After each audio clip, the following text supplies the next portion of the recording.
ఈ లోక విశ్వము దాని సృష్టి, మనుష్యుని సృష్టి, మనుష్య జ్ఞానానికి అంతుచిక్కని మర్మము. తల్లి గర్భంలో రూపించినప్పుడు మనలోనికి జీవము పోసేది ఎవరు?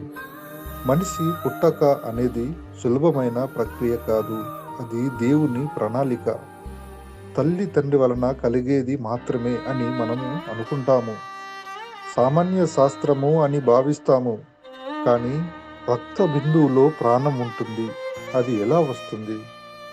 అది మనిషిని బ్రతికిస్తుంది. శరీరంలో ఆత్మ ఉంటుంది. అది జ్ఞాన వివేచనాలతో మనిషిని నడిపిస్తుంది. ఆత్మలో జీవం ఉంటుంది. ఆత్మ దేవుని జీవపు ఊపిరి. జీవాత్మ ప్రతి మనుష్యునికి తల్లి గర్భంలో రూపించినప్పుడు దేవుడు మాత్రమే దయచేసేది.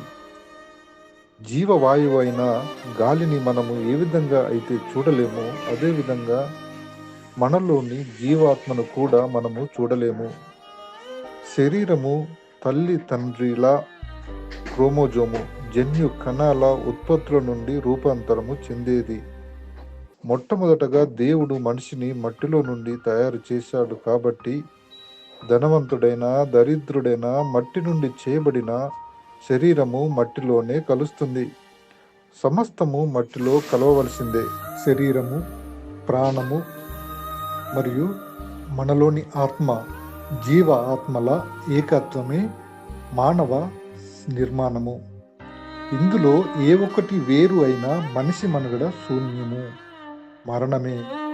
అయితే ప్రపంచంలోని శీతోష్ణ స్థితి, ఉష్ణోగ్రతల స్థితిగతులను బట్టి మనుష్యుల శరీరాకారములు, రూపములు, ఆహార అలవాట్లు వేరువేరుగా ఆ పరిస్థితులకు అనుగుణంగా ఉంటుంది. మనుష్యుల రూపములు ఉత్తర ఆసియాలో ఒక విధంగా, దక్షిణాసియాలో ఒక విధంగా, తూర్పు ఆసియాలో ఒక విధంగా, పడమర ఆసియాలో ఒక విధంగా, మధ్యధరా ప్రాంతంలో ఒక విధంగా, ఆఫ్రికాలో ఒక విధంగా, దక్షిణ అమెరికాలో ఒక విధంగా, ఉత్తర అమెరికాలో ఒక విధంగా, ఆస్ట్రేలియాలో ఒక విధంగా, ఐరోపాలో మరొక విధంగా, అంటార్కిటికాలో ఇంకొక విధంగా మనుష్యుల మనుగడ రూపురేఖలు వేరువేరుగా ఉంటాయి.